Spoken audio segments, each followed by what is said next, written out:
où toutes les personnes ont les mêmes droits, où personne n'a de droits, et celui qui vote contre les droits d'un autre, quelle que soit la couleur ou le sexe, a perdu les siens. Donc ça me paraissait extrêmement important de citer, si vous permettez. Et c'est Condorcet.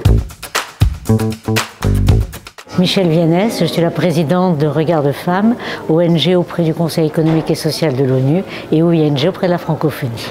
Alors notre organisation intervient dans tout le champ des droits des femmes et nous intervenons depuis très longtemps avec l'OIF, notamment sur la question de l'état civil. C'est une question qui est fondamentale, c'est le premier des droits, c'est celui d'avoir des droits. Donc au début, nous avons sollicité l'OIF pour nous aider dans des actions concrètes et pratiques. Et puis ensuite, c'est l'OIF qui nous sollicite pour ces grands programmes sur l'état civil. D'autres actions extrêmement importantes, c'est la participation des femmes à la prise de décision, et notamment dans le système politique, donc les femmes élues. Donc nous avons des programmes pour inciter les femmes à être candidates aux élections.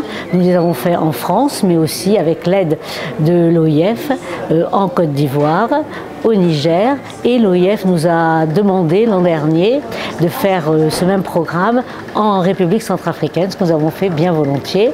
Et puis peut-être l'éducation des filles, puisque nous avons fait entre autres 2 actions, l'une à Haïti pour les mères adolescentes qui ont été exclues de l'école en raison de leur grossesse, et donc nous avons fait des formations diplômantes, et nous avons fait d'abord à Haïti et puis ensuite au Togo.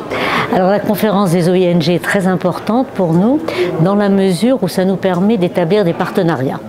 Regard de Femmes travaille toujours de cette manière avec des partenaires, les partenaires les plus ouverts possibles, les plus larges possibles, des partenariats.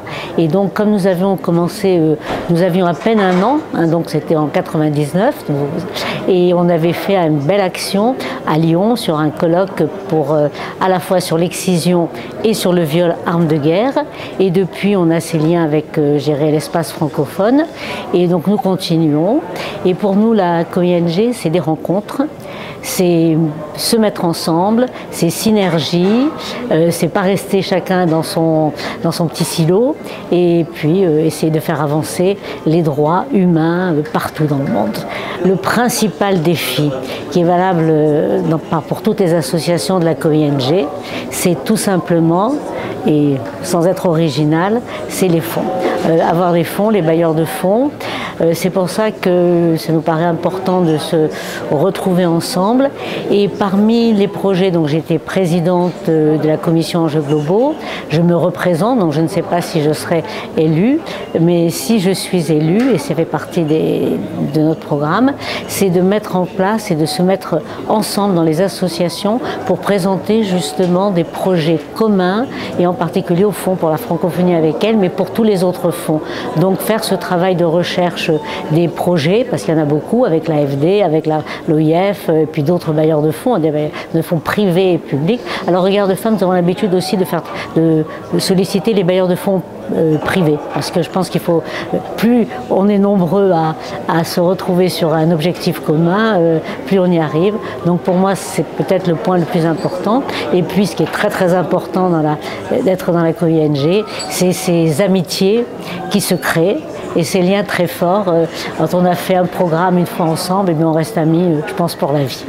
Alors le message de la société civile à ce sommet, c'est d'abord, bien évidemment, pour les pays où toutes les personnes, la société civile n'est pas écoutée, ou même est pourchassée, si vous permettez cette expression, par les gouvernements. Donc là, ça me paraît être le point principal, que la société civile puisse s'exprimer. Ensuite, le message, c'est de nous écouter. Nous sommes force de proposition. Nous arrivons à réunir, je dirais, des personnes totalement différentes, des structures totalement différentes.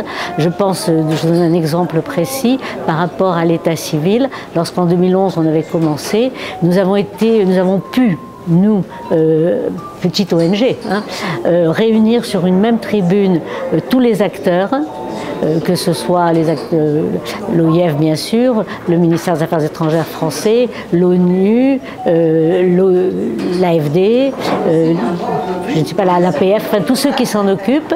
Et à partir de là, on a essayé de construire des programmes communs. Et c'est ça, je pense, la force de la société civile, c'est qu'elle peut frapper à toutes les portes et qu'elle est, bon, quand elle est indépendante, surtout dans des pays comme le nôtre. En France, la société civile est totalement indépendante. Dans d'autres pays, je sais que c'est beaucoup plus difficile. Mais c'est vraiment ça, le message que je souhaiterais porter justement au sommet de la francophonie.